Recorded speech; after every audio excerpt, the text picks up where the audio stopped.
Magandang hapon no, mga boss, mga kamping, mga kabunyog, no? Vlog na naman tayo. Salamat po sa dumadagdag na subscriber. Oo. Tsaka ito sa magandang comment nyo, no, mga boss. Ano ito eh? Kaya Atty. Claire ulit tayo, no? One day ago ito at may 27,000 views. Oo. Tungkol ito sa mga senador. Katanungan, no, mga boss. Magbigay ho tayo ng makisingit-singit tayo ng konting reaksyon natin dito sa vlog ni Atty. Claire Castro, no.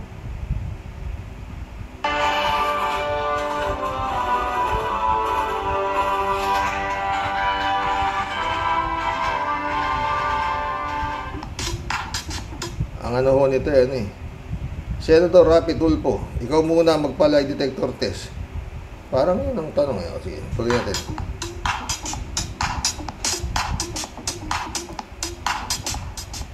Hello, welcome back to my YouTube channel, Batas with Atty. Claire. Ang pag-usapan natin ngayon ay ang tungkol sa hearing na naganap sa Senado patungkol kay Ma'am LV Vergara. Yung binabanggit nilang isang kasambahay na talagang na sobra-sobra ang natamong pambubugbog. Di umano mula sa kanyang mga amo. Well, of course, hindi natin ito tolerate ang pambubugbog.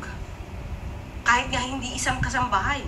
Pambubugbog nino man nang walang kadahilanan, kung hindi pang aabuso lamang, ito ay talagang mali. Mas lalo na kung ito ay gagawin mo sa iyong kasambahay. Ang sabi nga natin, ang isang kasambahay ay hindi dapat itinuturing na kakaiba sa ating pamilya. So, pero dito sa naganap na hearing to, hindi nyo ba napapansin na mas marami pang sinasabi ang mga senador kaysa doon sa kanilang mga resource person? Mapapansin din kung paano ba nila iba to ang kanilang mga tanong. Karamihan ay mga leading questions at oo ka na lamang at hindi ka na makakapag-explain. Pero doon sa mga taong gusto nilang ipitin or idiin, Tinatalakay po ni Atty. Claire yung nangyayaring mga pagtatanong ng mga kagalang-galang na senador sa Senado sa panahon ngayon. Di na nila halos napapayagan na mag-explain. Kahit gustong magsalita, pipigilan. Kaya tuloy, wala tayong nakukuhang tamang kwento. Barangay ko. Alam ko po, may kailangan po, pero po hindi. Exactly. Kaya ka pupunta sa barangay dahil meron kang kailangan, meron kayo susumbong. Yung gusto nilang kwento, na gusto nilang lumabas, yun lang yung nadidinig natin. Sabi ko po, paki-check yung gamit ko, baka po sabihin ng amo ko Nagnakaw. na nagnakaw ulit ako. Ang iniimbestigahan po sa Senado ay yung nangyari nga pong pangbubugbog sa isang kasambahay, no? Ang daming dapat asikasuhin itong mga senador na to. Bakit yung ewan? Tama. Okay. Tapos, Napakasinungaling mong tao ka. Sarap mong... Alam mo, napakasinungaling mo. Kung gusto mo, i-lie detector test ka namin, payag ka. Sige, pag lumitaw na ikaw ay nagsinungaling sa lie detector test, kukulong ka agad namin dyan sa baba. Wala pa nga po, Senator, na siya reklamo po sa amin. Sir, Mr. Chair, ipaano natin to, lie detector test, and then kapag lumitaw na sa lie detector test nagsinungaling to, ikulong natin sa baba. So, kukulong kita. Galit si senador. Kukulungin na naman. Kukulong kita. Napakasinungaling mong tao ka. Oo. Kapitan. O ayan, si Mr. Lie Detector Test. Ayan na naman ang kanyang panukala. Sabi nga natin, hindi nga yan tinatanggap sa korte. So, ito pong lie detector test, ito po ay voluntary para sa iyong kaalaman. At ito po ay hindi tinatanggap sa korte. Because may question yan of Alam naman niya pala na hindi tinatanggap sa korte. Siya yung nagsasalita, di ba? Oo, bakit parang adik na adik siya dyan sa lie detector test na yan? Pakinggan natin si Atty. Claire ulit. reliability. Diba? Yung accuracy niya, meron pang question. Tapos igigit mo na naman yung lie detector test na to. Ano bang meron sa lie detector test na to? Lagi yan ang pinananakot mo. Hindi ba pwedeng makuha mo ang katotohanan sa pamamagitan ng magaganda mo sanang question? Hindi yung pananakot mo, lie detector test. Diba? Kung nagpalya, kung pumalya yung lie detector test at magaling yung witness na magsinungaling, halimbawa lang, at hindi nabasa ni lie detector test na smooth yung witness, pero yung pala may kasalanan, o magkakaroon ka na ba ng judgment na wala siyang kasalanan? Eh, paano kung pumalya? Wala naman talaga kasalanan dahil sa kaba, sa takot sa'yo. Biglang pumalya yung lie detector test at nabasa yung kaba niya. May kasalanan na ba yun sa'yo? Ipapakulong mo na agad at iniisip mo, hindi nagsisinungaling ang lie detector test? Lagi nyo. Eh, yun naman ang sabi niya, di ba? Pag bumagsak sa lie detector test, attorney, ipakukulong niya na. Contempt na, contempt. Kasing panakot ang kulong. Bakit hindi nyo hayaan magsalita? Hayaan nyo yung mga resource person nyo magsalita. Puro kayo panakot dyan. Kulong, contempt, kulong. Kapag hindi nyo nagugustuhan yung mga sagot ng mga resource person nyo, kulong agad ang panakot nyo. Paano kung ikaw kaya hamunin, Senator Raffy Tulfo? Yan. Diba sinampahan ka ng kaso ng iyong unang asawa? Paano kung hamunin kanyang ipalay detector test ka? Payag ka ba na sumalang sa lie detector test at kapag nalaman nagsisinungaling ka, ipakulong ka kagad? Okay ba yun sa'yo? Ito ang mga katanungan dapat mong sagutin. Totoo bang nawala ka kaya nakapag-file si Mrs. Julie Licop ng petition for declaration of presumptive death? Pangalawa, totoo bang nagpunta ka sa US at nag-file ka ng divorce laban kay Julie Licop? Pangatlo, nagpakasal ka nga bang muli? At ito ay kay Sidonia Amos, sabang ikaw ay kasal pa kay Julie Licop, pero binago mo ang pangalan ng tatay mo. Pang-apat, gumamit ka ba ng ibang pangalan para makapag-file ka ng divorce laban kay Julie Licop? Pang-lima, totoo bang American citizen ka? Pang-anim, nabanggit mo ba sa iyong COC na ikaw ay convicted for libel? Nag-falsify ka ba sa iyong certificate of candidacy? At kapag hindi ka nakapasa, payag ka bang mag-resign sa Senado? O magpakulong na lang? Katulad ng hamon mo sa iba. O kapag payag ka magpa-lie detector test, sagot ko na yung gastos. Lahat. Hello, Filipino game. Kapag payag ka magpa-lie detector test, sagot ko na yung gastos. Lahat. Tingin ko hindi ka papayag eh. Yun kasi ang panakot nila. Anong panakot ni Senator Raffy Tulfo? Lahat sila actually. Ilan si Senator Raffy Tulfo? Senator Bato. Senator Robin. Pero mas madalas ko madinig kasi si Senator Raffy sa kasi Senator Bato. Pag hindi ka pag nagsinungaling ka, ito pag ikaw napatunayan namin nagsinungaling, pakulong kita. Nako po. Palay detector test kita. Pag nalaman nagsinungaling ka, pakulong kita. Hindi ba unahan ng ano yan? Tapang yan, Attorney Claire. Kaya, di ba sabi nga nila? Tandaan mo, pag expert ka na sinungaling, pwede kang makalusot sa lie detector test. Paano kung halimbawang kabado ka, pero wala kang kasalanan, pero di ka nakapasa sa lie detector test? Ano na? Yun na? Guilty ka na. Guilty ka na kay Senator Tulfo, attorney. Judgment na agad? Oo Kaya nga ang court dinadaan sa due process, ebidensya partner. Ebidensya. Walang ginagamit na lie detector test yan dahil ayaw magkamali ng korte sa panghuhusga. Correct. Alam mo, kaliit-liitang duda na si A ang pumatay, kaliit-liitang duda partner. Ia-acquit yan. Hindi yan ikaw convict. Tapos ito lie detector test lang. Tapos hindi nakapasa sa lie detector test. Ano ka na? Sinungaling na yung tao? Oo Hindi ba dumaan sa tamang Hindi man lang dumaan sa tamang proseso. sa mga ebidensya? Lie detector test lang tayo magre-rely? Hindi po pwede na, Attorney. Eh di tanggalin na natin ang korte. O baka yun ang sumunod na gagawin, partner. wala nang hanap buhay yung mga abogado. Pag wala ng korte. Kaya po. Baka yun ang gusto nila. Sila na lang. Baka gumawa na ng batas, tanggalin ng Supreme Court. Ay, sorry, ang korte. Korte. Maging dalawang ano lang tayo, Kaya pala- branches of the government. Kaya pala yung nasagot ng police, I would like to... Yes, because that's his right. Oo. Eh, nagalit si Senador Bato. So what? Oo. Kami rin eh, nagulat din kami nung nakita namin yung ano niya eh, yung video niya eh. Di ba? Eh, Saka dito sa kasong to, namutakti talaga yung pagmumura. Yun dapat ginawa mo. Ang ginawa mo, sinurrender mo siya uli sa amo. Hindi Walang hiya mo. Sir, excuse po sir, hindi ko po isinorender po yan. Tama. Okay. Tapos, Napakasinungaling mong tao ka. Sarap mong... Bakit sa barangay pumunta? Kasi tinawagan mo. Ungas ka talaga. Hindi ko po yung tinawagan, yan, Senator. Hindi, Namutakti talaga yung pagmumura. Walang hiya, unga, sinungaling.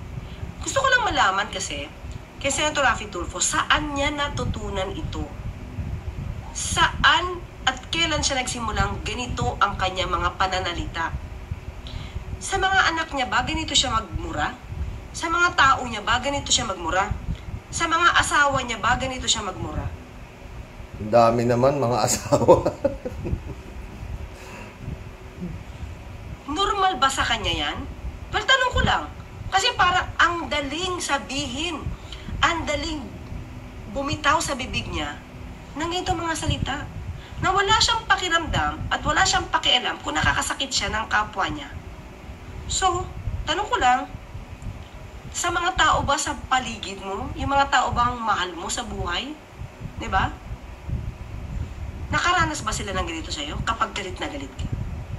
Tingin ko, hindi po naman lahat nadadaan sa tapang. oo. Di ba? Piliin niyo naman yung taong marunong gumalang. Tuloy na lang po natin yan bukas. Oo. Maganda po talaga yan. Oo. Yung paliwanag ni Atty. Claire. No? Tinatanong ni Atty. Claire yung tungkol sa pagmumura. No? Senador pa lang po yan eh. Oo. Mga ano yata yan eh, mga boss. Baka nagmana doon sa amo nila, doon sa kanilang si Digong. Kung si Digong, mas lalo si Digong. Mabuti pa ito si Tulfo, ungas lang eh. Tsaka walang iya, ganun. Si Digong, PI mo agad ang aabutin mo kay Digong, di ba? Saan niya kinuha rin yun? Oo, di ba, attorney? Ay, naku Lord. Ewan.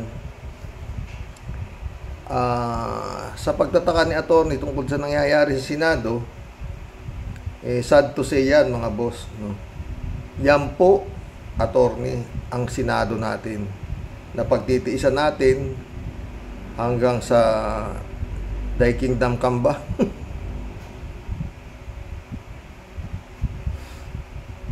Wala na ho eh.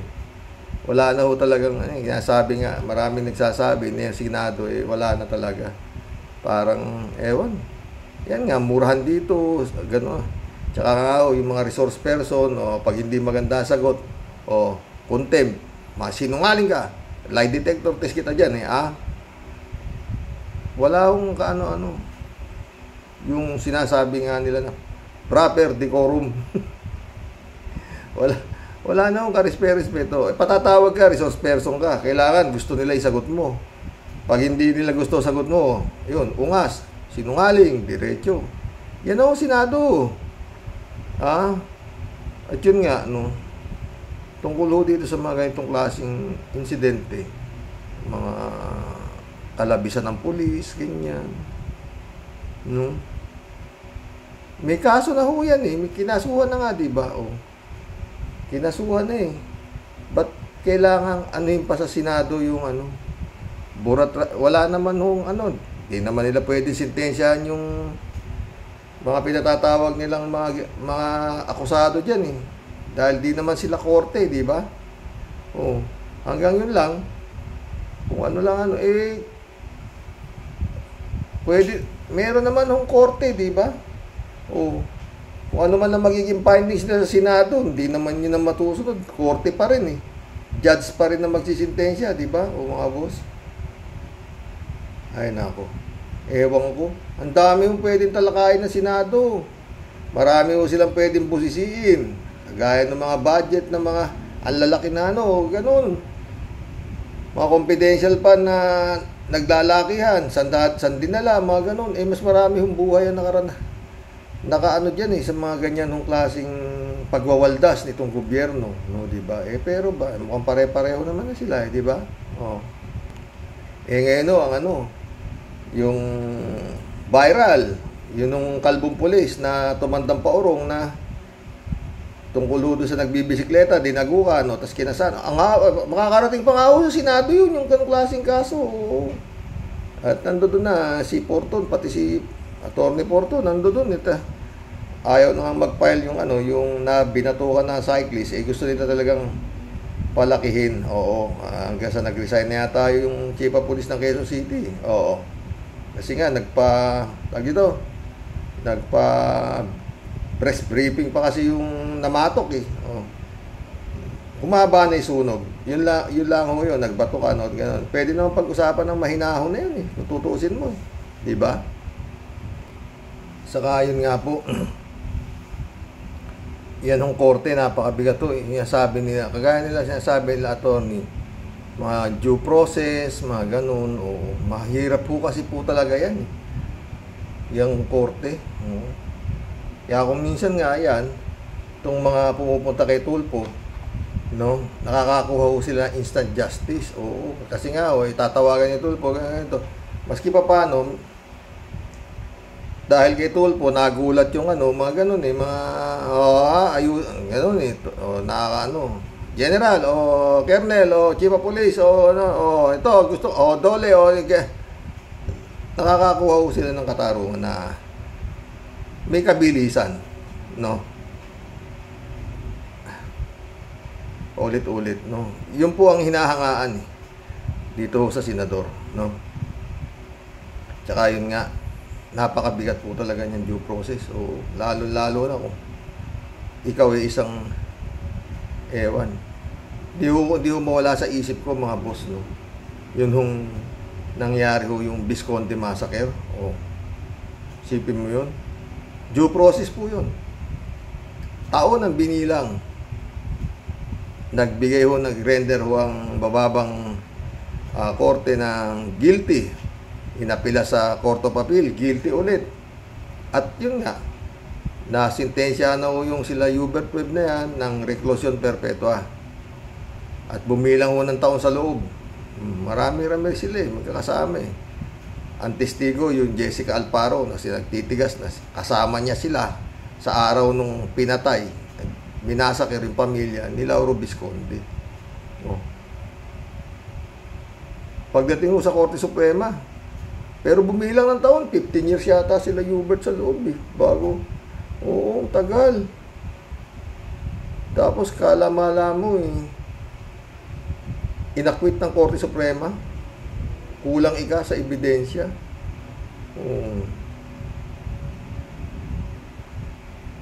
Doon nga yung kaibigan ko, abogado, no? Doon kami attorney ka ako, pre. Ano ba tong ang hirap kumuha ng justice, ka ako sa kanya. Mantakin mo, papile ka ng kaso, ihiringin, guilty. Criminal case o pag-usapan natin, guilty. Pagkatapos, aapila ka, Court of Appeal, guilty ulit. Tapos, paano kung wala kang pang-apila? Wala ka naman palang kasalanan. Kaya marami nakakulong na walang kasalanan. Bakit? Walang pera. Di ba? Iba si Webb, ma-impluensya. At saka may pera. Kaya nakarating sa Korte Suprema. Pero bumilang ng taon, ilang presidente nagdaan Kay Erap yata na-acquit yan Diba? Sabi ko doon sa abogado, kaibigan ko, bakit ganun? Di parang sinabi nung Korte Suprema na lahat ng dinaanan nitong kaso nito kay Visconti, mga bobo kayo, nagdesisyon kayo ng guilty, hindi, wala naman, acquit yan. Magulo mga sir. Saan mo pa i-apila? Pwede mo pa ba i-apila yung desisyon ng Korte Suprema? Wala na. Penal na. Lahat yung dinaanan ng kaso, na ilan pinaghiringan magmula sa lower court hanggang Court of Appeal para sinabi, yun nga sabi ko, di para sinabi ng Korte Suprema, mga bobo kayo. Mga judge yan eh. Oh. Tsaka yun nga, masakir eh. Oh, judge yan eh. Oh. Hindi ka naman magiging judge na bobo ka. Di ba? Kaya ako magulo eh, no? Magulo nga po eh. Laya. O hanggang sa namatay na, nagsisigaw si Lauro Visconti. Sino? Sino kuman sa mga, hanggang sa nakamatayan niya, hindi niya alam kung sino pumatay sa kanya mga mag-iina. Sino nagmasakir. O. Kung hindi sila, sino? Sabi. Marami pong ganyan eh. Meski yung kay Barameda, yung Rachel Balameda ba yun? Yung kapatid niya? Wala rin nangyari. Di ba? Yan yung problema eh. Dito eh. Pero isa lang masasabi ko mga sir. No? Kung sa batas dito sa lupa, ilumulusot kayo dahil sa impluensya at sa lapi, yung batas po sa taas, di kayo lulusot. Wala hong batas, wala hong korte ron eh. Wala hong korte ron. Pinakataas-taas ang korte na po yun. Yun lang po yun. Kung naniniwala kayo sa Diyos. Kung hindi, gano'n na lang yun. Diba mga boss? Sila nag-aral niyan eh. Bugas yan na yan eh, diba? Yun nga si tag ito. Yung pahong isa, yung ampatuan, yung masakit din po, taon din inabot. Hanggang nakarating din yata ng Korte Suprema yun eh. Paano? Hanggang ngayon nakaapila pa. Yung problema talaga kung minsan eh. Yung mga abogado, totoo. Porton yata humawak nung kay ampatuan eh. Yung isang kapatid niya. Binabato nga ako nung mga mga media men eh. Ewan ko. Kitang-kita na nilang mahirap na walang kapanapanalong kaso eh. Magtatagal. Yun ho due process, no? Yan ang problema eh, no? Kaya yun nga, bahala na sa Panginoon. Ganun eh. May batas sa lupa eh. Di ba? Pero yung batas sa langit, tapos na po yan. Mga ganun. Mag-collab na po tayo. Ito yung mga comments sa akin tungkol doon sa reaksyon ko kay Atty. Claire din kahapon, no? Tungkol din sa Comelec, Bumblebee. Welcome to the club, Bumblebee. Sabi niya, kailangan talaga war on corruption na sobrang karapal ang mga korap na pulpul na politikong Pilipino hanggat may mananakaw na nakawin. Sumagot si 3JC Hope. Sabi niya, shout out 3JC Hope, my friend. Sabi niya, kung si Bongbong pa ang presidente o si Sara walang age, yung war of corruption is the same as war of drugs. Magnanakaw at magnanakaw sila sa kaban ng bayan. Magnanakaw at magnanakaw sila sa kaban ng bayan hanggang sa masaid na tuluyan na mabankrupt tayo tulad ng Sri Lanka. Pag ganon, too late. Too late na to people power. Totoo yan. Rolando Resco, shout out. Tawan-tawa. Mga tanga Comelec. Sa magkano kaya? Ang tanong ni Commissioner Rowena Guanzon noon, nung siya nagwawala. At pinipilit niya na DQ yan.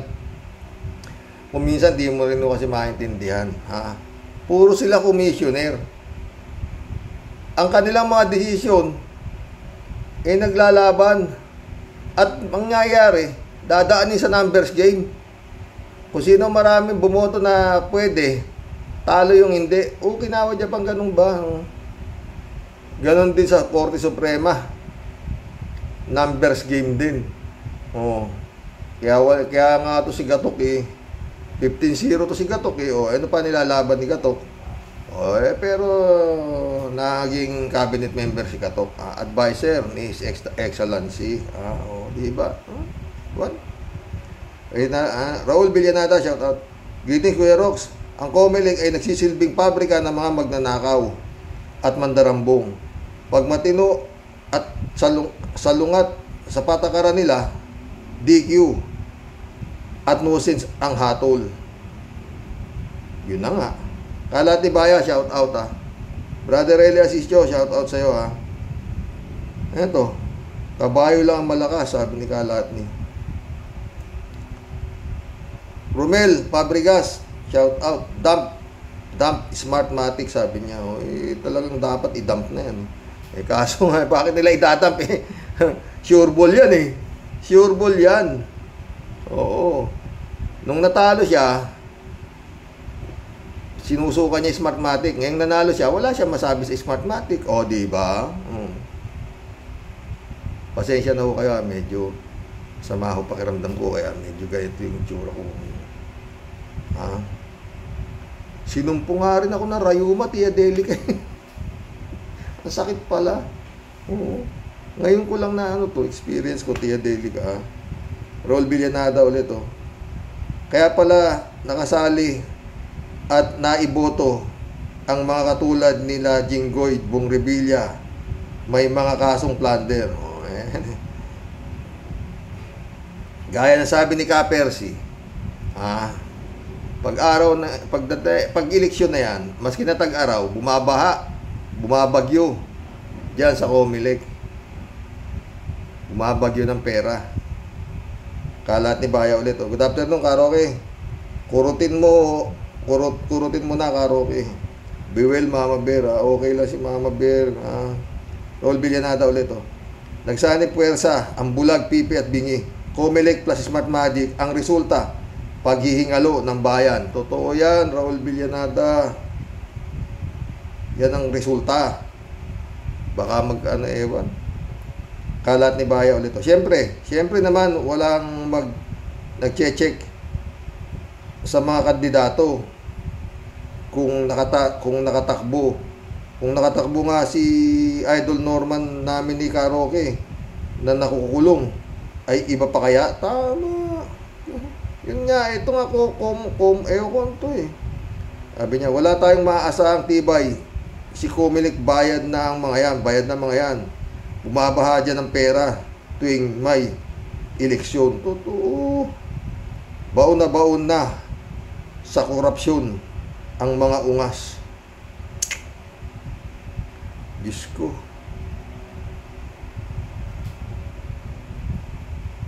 Wala kaya kayong hindi ba kayo naniniwala sa Panginoon? Hindi ba kayo natatakot sa karma? Kayong mga ganyan dyan sa Comelec na yan? Tsaka yung mga abogado, mga judges na pumapanig kayo sa mali. Diba? Dahil sa tsak namang malaking kwarta yan Dahil lalo yung Korte Suprema, diba? Napakalaking pera niyan para diba? Nangyari kay Bongbong. Nanalo na yata siya bago sinabi ng Korte Suprema na pwede siyang tumakbo, diba? At nakakuha siya ng unanimous vote sa mga justices ng Korte Suprema. Pero nadeklara na siya na ang panalong Pangulo. Di ba kaya nagwawala si Commissioner Ruel Ganson? Paano kung nanalo ka at madidikyo ka sa Korte Suprema, di sayang lang. Dahil Korte Suprema ang last say. Yun ang last say. Mali. Sabi nung Korte, mali ka, Justice Carpio at Teodorte. Kaya nga di ko kalahin ganun hindi naman, Justice Carpio, magiging justice ba yan ng ewan? No? Mga boss, wala na talaga Kung diyan ka talaga asa, kailangan talaga yun nga. May-ari nitong kumpanya Republika ng Pilipinas, gumalaw. Pag umano ka doon sa sa batas na sinasabi, mga due process, wala kang paglalagyan Oo. Kaya maraming nagsasabi, ang batas dito sa Pilipinas ay para lang sa mayaman. Ultimo mga abogado nagtataka eh. Bakit ganyan eh? O, diba? O. Kagaya nga to, o. Si Senador Rapi Tulfo, ang dami palang kaso. Guilty pa sa libel, o. Dapat disqualify, o. Bakit? O, yun ang mga tanong, hindi tayo nagtatanong. O. Mga abogado po nagtatanong. Oo. Hindi ho basta-basta mga abogado yan. Oo. Kagaya si Atty. Claire, ano yata ito eh, cum laude ito eh. Oo. Ha? Ferdinand San Juan, shout out. Good evening po, Karoke. Isa lang po masasabi ko dyan sa topic tungkol sa Comelec rules. Magulo at hindi napapatupad ng tama o pangil ng batas. Napapaikot yan po ang aking pananaw at obserbasyon. God bless po. Ay nako, galing nyo talaga eh. Sumagot si 3JC Opo. Ang Comelec ay tutupad lang sa trabaho nila ayon sa kumpas ni Dutch, Bongbong, China, Gloria. Pili na. Aray ko. Sakit. Ang hirap tumawa pala pag mayroon ka rayuma, 3JC Hope ka. Ha? Marcelino Espiritu, welcome to the club. Sabi niya. Ganda ni Atty. Claire, ganda rin ang sinasabi ukol sa mga batas. May mga sinasabi kasi ang Comelec na kabawalan kaso kilala ba nila ang katauhan ng tatakbong mga politiko? Hindi ko makuha. Pinoy Abroad, shout out. Meron sa amin hindi lang man nakatapos ng high school ay naging barangay captain. Alam mo kung minsan, kung barangay lang yan, paramihan lang ng kamag-anak yan. Pinoy Abroad ulit oh. Barangay tanod pwede pero hindi ang mga politiko ang mamimili. Ang dapat nakatapos ng high school. Arnulfo si Diego, shout out my friend. Sabi niya, palitan lahat ang tao dyan sa Comelec at dapat ibalik ang manual counting ang eleksyon. Yun sana talaga eh. Pero hindi na sila papayag dahil pag manual may talo eh. O dito na tayo sa walang katalo-talo. Ay nako. Arnulfo. Oh. Arnel Mascardo, shout out. Pera-pera lang yan. Ano pa nga ba? User, shout out. Sino bang naglagay dyan sa Comelec? Di ba yung matanda? Kaya lahat ng gusto niya na ilagay sa Senado at Kongreso, pati anak, isiningit niya. Yun na nga yun eh. User ito. Gandang gabi sa iyo, Sir Rox. Gandang gabi, user.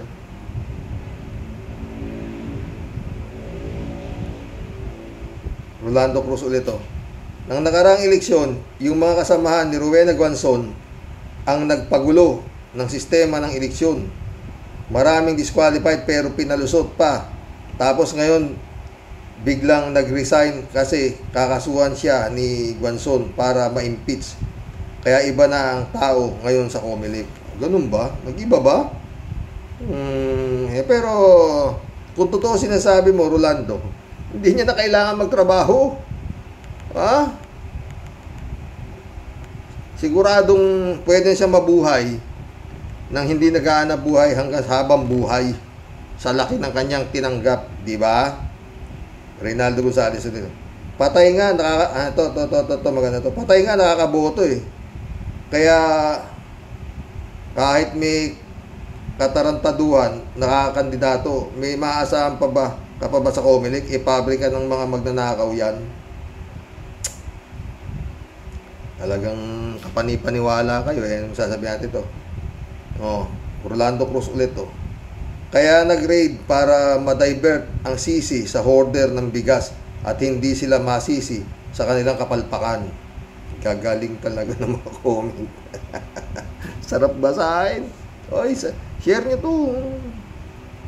Elizabeth Iscario. Shout out ha. Good evening, Sir Rox. Yang Comelec, di naman yan para sa tao. Kumulek yan. Means, kumulekta ng pera. Kita nyo naman yung BBM na yan, na dapat disqualified yan dahil sa kaso niya na hindi pagbabayad ng ilang taon ng tax.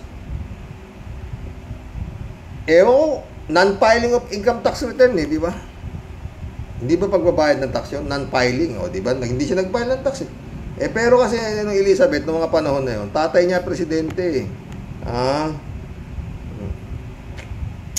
Lord. Tuloy natin. Pero hinayaan ng Comelec na makatakbo. Kasi nga, Sir Rox, may perang involved dyan. Malaki siguro. Pera-pera lang yan. Tama talaga na dapat nag-a-apply pa lang. Kung di ka siya qualified, di siya isinasama. Sa isang eleksyon, kaya lang money talks talaga dyan. Ang daming disqualified pero nananalo pa. Ay nako. Talaga yung Comelec na yan. Galit si Elizabeth Iscare. Rodolfo de la Cruz, shout out. Supreme Court at Comelec, yung mga tinalaga ni Digong, dapat palitan lahat. Yan, hanggat nakaupo yan, walang mananalong matitinong kandidato. Kaso nga, Rodolfo, hindi ganun kadali. Para kang bumabag sa Elizabeth Iscare ulit Naku, yan Chairman Garcia na yan. Sigurado ako, mayaman na yan sa kakukulik. Tawa-tawa. Mula sa barangay congressman, senador, vice president at president, ang laki siguro ng nakukulekta nila. Wow na wow. Bakit hindi nila imbestigahan ang mga taga-Comelec na yan ngayon? Diba, Sir Rox? Kaya lang, di nila gagawin ito. Alam natin kung bakit. Yung mga mag-iimbestiga, may inabot na din pera dyan. Kaya walang mangyayari, di ba, Sir Rox? Sinabi mo pa. Ana Mercado, shout out. Good evening, Karoke. Talking about moral fortitude, turpitude. Marcos is convicted. Robin Jinggoy, Revilla, Enrile Arroyo. Wow, all of them are convicted. Change all Comelec. That way I can vote again. Wala na yan. Hindi mangyayari, Ana. Ay. Rodolfo de la Cruz ulit. Mga bobo lang ang umahanga dyan kay Tulfo. Ang dami, no? 26,700,000 more or less. More than,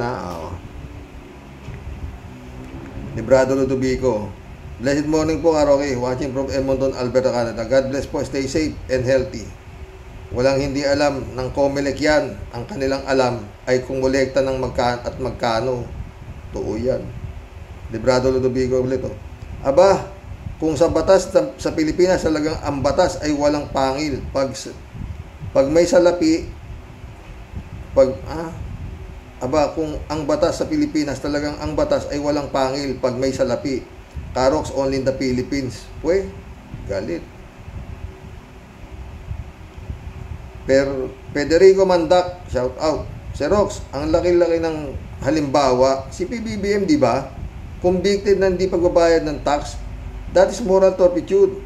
Bakit pinayagan ng Comelec? Kasi Marcos siya, bulag, pipi at bingi ang Comelec. At yung mga magkano, mga walang konsensya talaga. Ay nako, sakit, no? Alam mo kasi itong mga tao na to, manhid na yan, maski sabihin mo dyan. Maski walang konsensya, demonyo, satanas, wala. Kakapi pa yan Librado Ludovico ulit. Isang hindi magandang ugali ng Pilipino ay ang utang na loob system. Porky na point, tatanaw ng utang na loob. Correct ka, Karox. Dapat ay iboto ng tao ang kumulekta Comelec chairman. Totoo. Friend Jaime Bingson, shout out. Dolor Garcia, Belinda Magtangob, shout out sa inyo, ha. Sabi ni friend, Wag na ho nating ilayo pa. Ang presidente, di ho ba dapat di nakatakbo yan dahil sa graft at corruption na kaso niya? Sinisigaw na ni Atty. Guanzon na DQ siya dahil sa kaso niya. Wala Friend Shervin Sapeta, shout out. Dia Deli. Ines Christiansen, July 7 Alcantara, shout out sa inyo mga friend ha. Lola Basyang po, kamag-anak po ni Tia Deli, bumabati po ng isang mapagpalang Lola Basyang naman. Pagpalang buhay po sa ating lahat mga kapatid sa Rocky Warriors. Sa topic mo today, Sir Rox, saludo po ako sa magpartner na si Atty. Claire. Lumalagapak na isang malaking tumpak po ang kanilang sinasabi. Pero yun nga po, Sir Rox, may tapal po ang bunton-bunton na pera at magic, kaya anong DQ ang mapinagsasabi ninyo ha? Anong issue? Di ba sabi nga ng lolo nyo, sige, subukan yung mandaya. Planchado na nga, guguluhin nyo pa. Ha? Naku, Sir Rox, sa mundo po ng kumulek ngayon, wala pong batas dyan. If the price is right, totoo yan, Lola Basyang ka. Walang hindi all right. Wala pong batas na hindi lulusot sa butas. Nakakalungkot po, pero kahit ano pa pong protesta natin, iba Sir Rox ang kaway ng magic ng itim na ahas na may dala pong supot.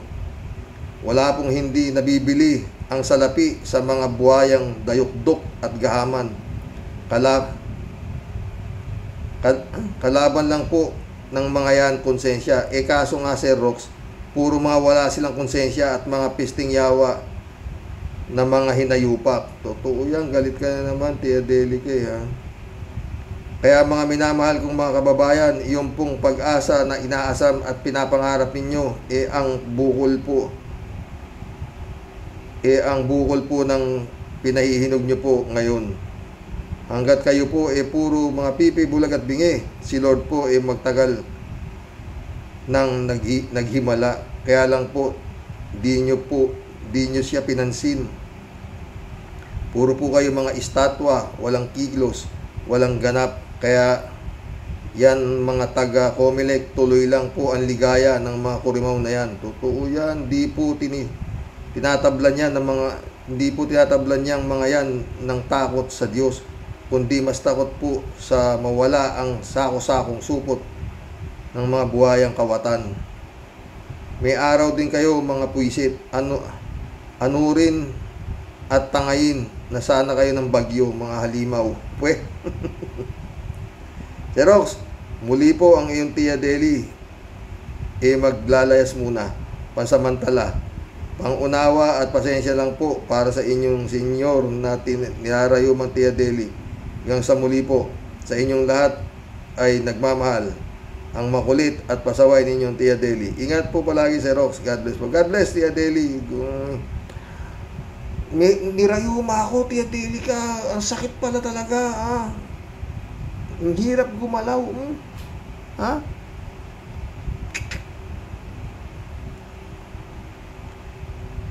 Rodio Adriano, shout out, ha? Welcome to the club, Rodio. Good evening, Idol Roque. Sa barangay election, kapag malaki ang angkan mo, may pag-asa kang manalo. May pag-asa, wala kang talo. Lalo kung may pera ka pa. Sky Makantan, shout out. Comelec nga ubod ng bagal or baka magkalagayan or baka ubod ng pupad umaksyon. Yan ang problema sa Comelec. Ewan ko. Pero nung araw hindi ganyan ang Comelec Ngayon lang, sobra. Lahat. No? Iba na ngayon, iba na. Lord. Nung araw, mga flying boaters, mga ganyan nung panahon ng nung wala pa tong smart attic na to, mga napatay, nakakaboto, mga ganun. Balot snatching, ganun mga sistema nung araw ng dayaan Sky Makantan ulit ito. Ubod ng kurap kasi ayaw kumilos. Ang dami. Sky Makantan ulit. Mga walang moral values kasi ang na-assign dyan kasi totoo ng moral values. Money value. Sky Makantan ulit to. Mga bagong mabubudol na naman. Sky Makantan ulit to. Yan ang delaying tactics ng Comelec.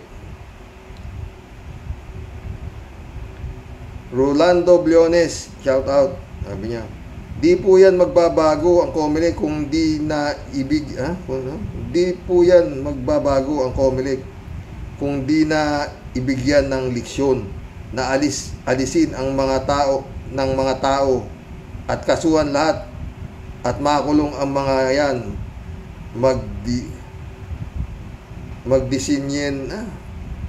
magdesisyon ilang taon bago magkaroon ng desisyon. Alam naman nila kung sino ang mga may kaso at mga magnanakaw. Rolando Bliones ulit. Dapat po sila muna pagbotohan natin bago pa yan makapasok sa Comelec para ang taong bayan ay magkaroon naman ng maayos na mamamahala para sa bayan at sa ating bansa. Wala nga eh. Kaya nga dapat ang tunay na may-ari nitong kumpanyang Republika ng Pilipinas gumalaw na.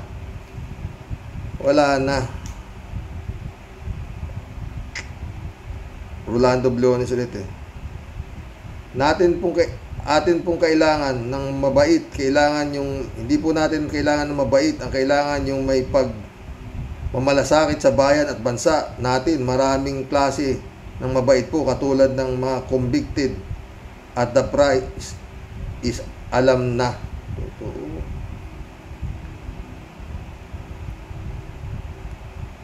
Ramon Valencia, shout out. Good morning night, bossing. Baka kaya sumama sa raid si Maleta bagahe, baka inutusan naman mag-inspeksyon at baka may makita na mga papeles na nandoon ang pangalan ng puting ahas at utol niya. Yan kasi ang balita ni Bonggang Maharliko. Napanood mo rin pala si Maharliko Parang may sapak din yan no?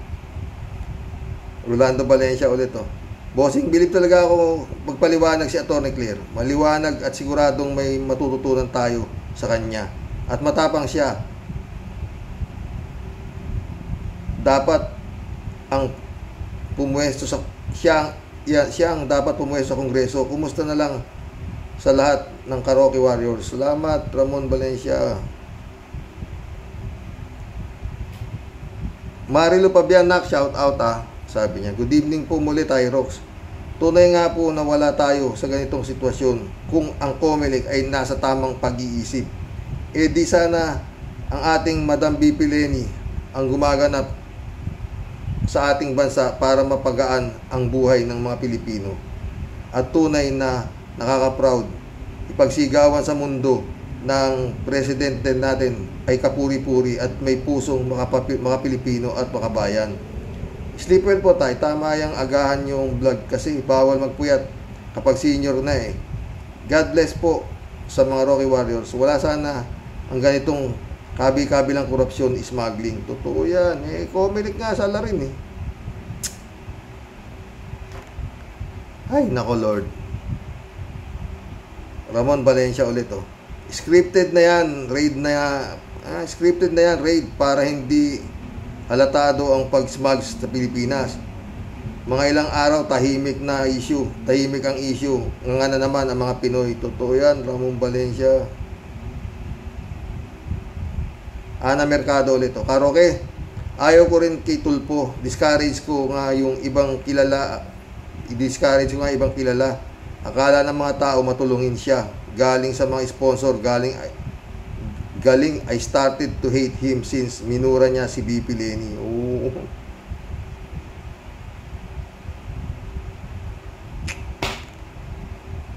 Johnny Bigod, shout out. Gandang gabi ka, Rox. Sa Comelec, walang bawal kapag may lagay at nasa pwesto ang nagutos na pwede silang tumakbo. Example na lang si BBM. May kaso na pinayagan pa nila tumakbo. Mga garapal ang Comelec natin ngayon. Grabe, no? Johnny Bigod ulit Tama sabi nyo, Karaoke. Dapat palitan lang Dapat palitan lahat ang mga nasa COMELEC at dapat ang taong bayan ang pipili, hindi ang presidente. Totoo, yun nga ano eh. Anong aasahan mo dyan eh, kung inapoint yan? Diba? Ay naku. PJC Hope, sumagot na naman, aking kaibigan. Sabi niya, impossible yung suggestion mo. Tawa-tawa. Ano sila, hilo? Kaya nga sila nandyan sa COMELEC dahil may purpose sila. At syempre, alam na natin kung anong purpose nila. Your guess is as good as mine. Yun na nga yun. Ay, naku. David Allen Mendoza, shout out. Good evening po, Karox, at sa mga Rocky Warriors. Tungkol po sa topic ninyo, wala naman po tayo talagang maaasahan sa COMELEC natin. Di nila talaga ginagawa ang trabaho nila. Yun lang, disqualification kay BBM, dapat di na pinatakbo yun. Pero kahit baluktot ang katwiran, sige pa rin at pinatakbo nila. Ngayon nga ang mga mamamayang Pilipino. Ano kung nga? Basta sila, marami naman silang kwarta, hindi na nila kayang ubusin. At hanggang sa oras nito, sila ang nakapwesto. Picking apples. Yan sinasabing picking apples. Cassandra Daisy, shout out. Attorney Claire, Mr. Rox, and all warriors are all current heroes. Why?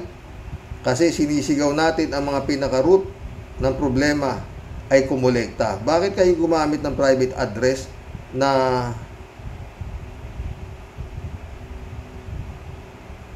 or the man in the middle na kamukha muna na kumuha muna ng result bago dumaan sa server papunta sa COMELEC at mga tao na walang disclosure? Bakit secret?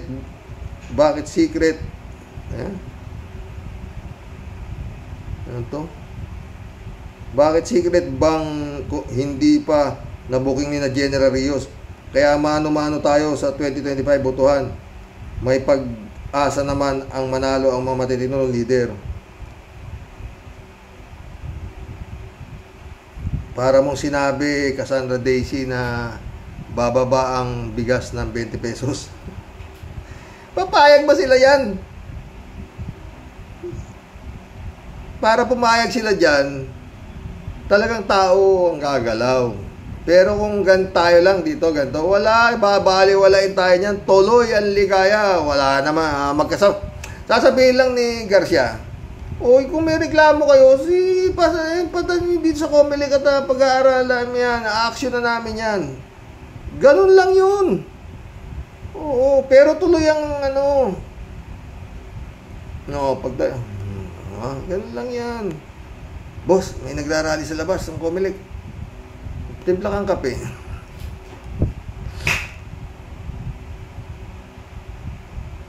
Nakahanda ba yung mga pulis dyan? Basta huwag niyong palalapitin dito sa COMELEC yan. Mga yan, ha? Kawawa talaga. Oo, wala. Christian Chengnak, shout out, ha? Wait lang po, Attorney Claire. Wait lang po, Attorney Claire. Ang COMELEC naman, kahit may sandamakmak na mga cases, pinalulusot nila. Kasi nga po, if the price is right, di po ba, Tatay Rox? Good evening, good PM, and to all the ka-warrior, sabi niya. Christian Cheng ulit. Yes po, Tay. Yes po, Tay. Look alike po ni Yayo Aguila si Atty. Claire. Oh, tamo. At parang ako ang way niya pag nagsasalita, At parang ako ang way niya pag nagsasalita, parang galaiti sa gigil. Nakakagigil naman talaga ang COMELEC na yan. Lalo yang si Hello Garcia. Ang mata pati Tatay Rox ni Garcia sa mga interview para nang luluwa sa pagbubulaanan niya. Kala mo pati totoo ang mga hinangatay, scripted naman. Totoo lang po, Tay Rox. Mandatory ni Budol Bongbong M ang bawat ngangatain ni Garcia sa mga interview sa kanya. Chris Antoa, shout out sabi niya. Karox, ako saludo ko dyan kay attorney yan, ang batas. Katulad kay Rapi Tulupong, may kaso tapos ang yabang magmura kasama yung mga estupidong senador. Boy Silly, Jinggoy, Batugan, yung mga ulo parang pigsa. Paano hindi lalaki subscriber dun sa mga taong na uto niyang humihingi lagi ng tulong na ang akala nila nakatulong, nagbibigay pa ng pera sa hindi nila alam, pinagpestahan pagkatao nila sa kumikita pa si Tulupong. At higit sa lahat, pinagtatawanan sila ni Tulupong. Galing mo Chris ka. Sky Makantan, shout out Di ba sabi ni Digong,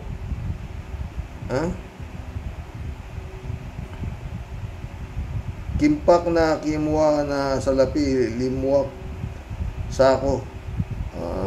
Di ba sabi ni Digong, limpak-limpak na salapi, sako-sako na pera, matuto. Na sana mga Pinoy na dapat impis na si Sara nang di na makaporma ang tropang Dutertaning. Sana magwakas na ang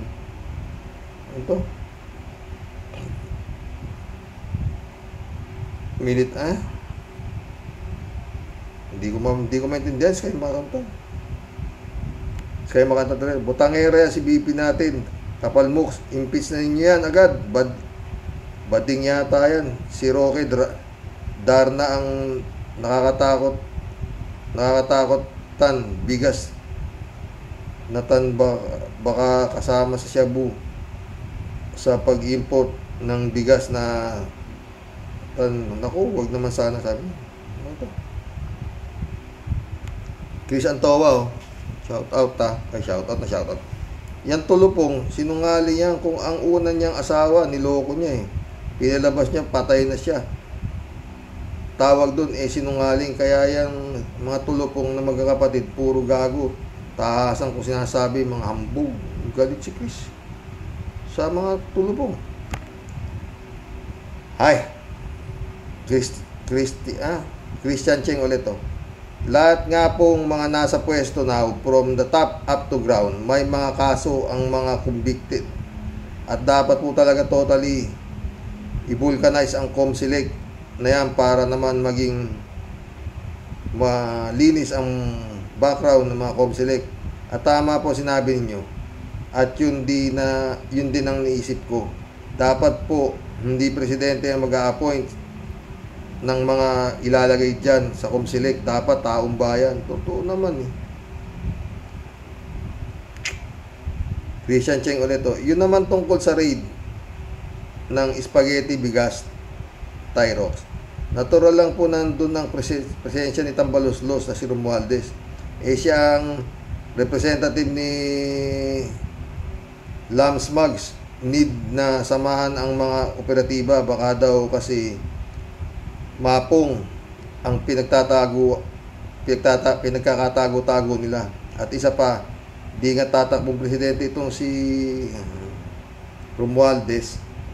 Bye for now, Tyrox. Thanks po for reading my opinion. God bless po. God bless, Nak.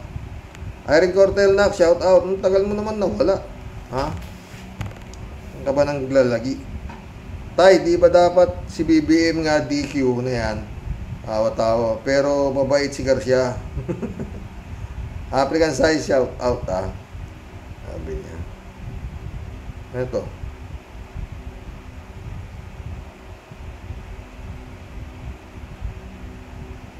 Retiring soon. Welcome to the club. Retiring soon. Boss Rox. Ganyan. Palpak yung COMELEC sa barangay din. Pag sikat, iboboto din ng mga tao. Minsan dahil siga sa lugar, takot sila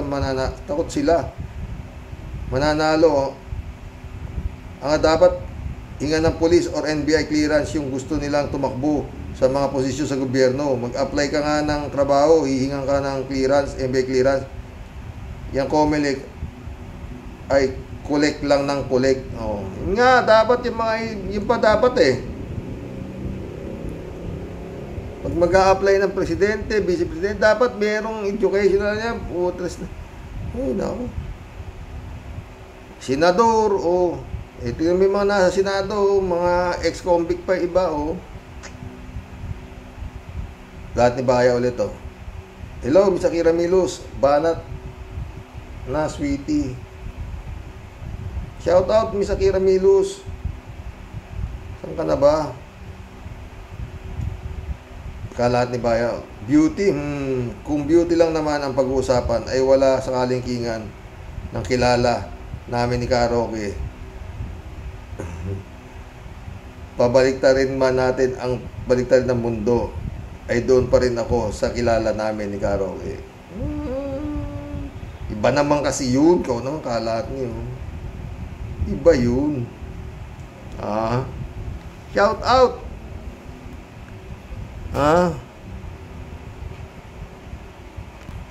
She ain't London, UK na ka. Kalat ni Baya ulit. Tugtog. Ang mga ahensya ng gobyerno ay maihalantulad mo sa jukebox. Hulugan mo lang ng pera, ay tutugtog na kaagad. Anak ng tinapay, oo. Mga bayaran, hindi lang mukha. Pati kaluluwa nila ay puro na lang pera. Mga ungas na. Mga ungas na mga patay gutom pa sa pera. Galit si Kalat niya dito sa mga taga-gobyerno. Guramon Sarabotska, shout out To 3J Shop na naman.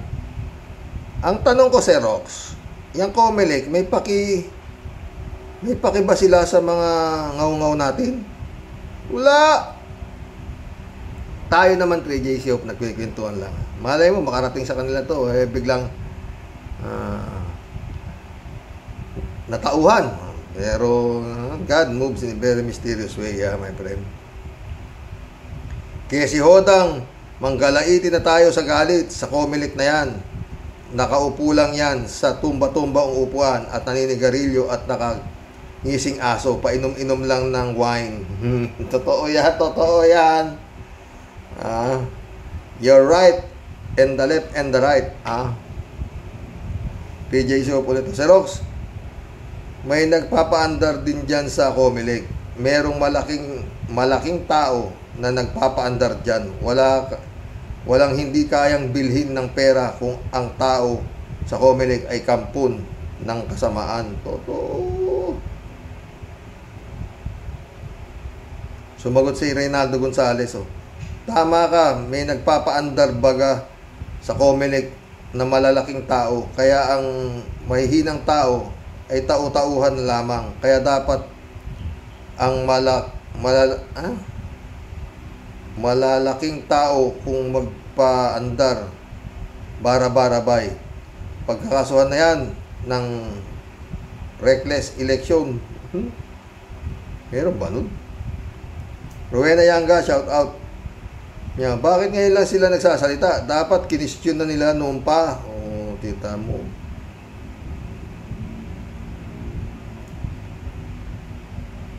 Divina Aguilar, shout out. Divine Wilson, shout out. Divine Gray, shout out. Ang daming siguro busy yung maraming no? Sabi ni Divina Aguilar. Welcome to the club, Divina Aguilar. Sa Barangay Santo Domingo nga doon lahat may bayad. Saan yung Santo Domingo? Sa Barangay Santo Domingo nga doon lahat may bayad. Certification may bayad, samantalang sa iba wala. Isa pa, pag nagreklamo ka sa barangay, may bayad. May bayad dahil daw sa lupon, kailangan may bayad ang chairman. Doon 9 years yung tatay, pumalit yung anak. Nung namatay yung tatay, asawa, ang tatakbo kasi kaya sila nakaupo, nagbabayad ng butante. Lahat ng Barangay Santo Domingo may bayad. Di nahuhuli kasi bago pumunta. Ang nasa City Hall may nagre-report agad, kaya puro maganda ang sagot kasi may sinesweldohan sa loob ng barangay office sa City Hall. 3J Shop ulit. Naku naman, Sir Rox, kailan naging pantay ang batas dyan sa Pilipinas? Lalo na kapag mayaman o makapangyarihan ang kalaban mo, ha? Totoo yan, friend, ha? 3J Show ulit to. Sir Rox, hindi lang naman Comelec ang culprit. Siyempre, tulad niyang si Bongbong, nakatakbo kasi magkakakunayb sila dyan. Nalalagyan o tinatakot ang Comelec. Alin man dyan, makakunayb, mga kampo ng kadiliman. Kailan kaya liliwanag 3J Show, ha? 3J Show pala. Si Tulpo, magiging BP ni Sara. Abay, paano na si Amy Marcos? Nakis as sa mga Duterte. Parang maging running mate ni Sara sa 2028. Alam mo, 3J Show ka, ha? Nakakatakot naman yung mga sinasabi. Pero malamang yan nga, ukinawa dyan. Hindi maganda yan, sabi niya. Baka mag-aalis si Bongbong at bumaliktad sa ICC. Totoo, sana nga, ha? 3J Show ulit, oh. Sir Rox, eto, ano naman? Sir Rox, explain mo nga sa akin kung paano nakagastos ni kagulang-gulang BP Sara ang 150 million sa loob lang ng wala pang isang buwan para sa secret fund, confidential fund.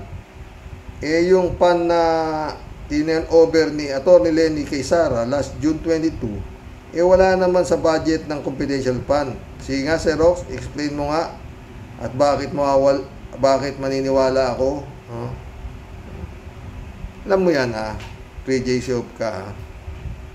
Kasalanan ni BP Lenny yan. Dapat sana bago siya bumaba, sinimot niya na lahat yan. Pinamigay niya na yung pagdating itong si Sara walang AIDS, wala nang nadatnan. 125,000, 125 million ba? Tsalap-tsalap. Kalahating buwan lang inubos 3J Show, at yung kay Atty. Enzo, ha? At kay Badcaster, 7,000 a day. 7 million a day ang gastos. Sarap. Ay, ha? Kaya mo yun, 3J Show ka, ha? 7 million a day. Oh? Tapos ang 125 million, 19 days inubos. Ginastos. Ano kaya kinakain nun? Ang hirap isipin, 3J Show. Maski magliwaliw ka na yata sa buong mundo, 7 million a day. Naluma si Meldy, diba? Tayo dyan. Uy, good night na po. Mag-aalas 6 na po, mga boss. Sana nag-enjoy tayo. Sakit yung room ako, Tia Deli kayo, totoo. Kanina, pagbuhat ko kaya, ngayon, puro tapal na yung likod ko na sa lompas, mga boss. Hanggang bukas po, oo. Magbigay ko kayo ng dito sa kinikistyon ni Atty. Claire, sa mga pinagtatakahan ni Atty. Claire, ano nangyayari sa Senado. Pero yun nga, di ba? Wala na po tayo magagawa dyan, Atty. Claire. Yan na po yung Senado ngayon. Sa ayaw at sa gusto natin, pagtitiisan natin yan. Magandang yan. Mas kinirarayuma ako, saya ko, di ba? Magandang gabi po, mga Rocky Warriors. God bless, dasal. Huwag tayo man nakalimot sa pinakamabigat na judge. Hindi po natatapalan ng pera. Mahal na po, Jesus Nazareno.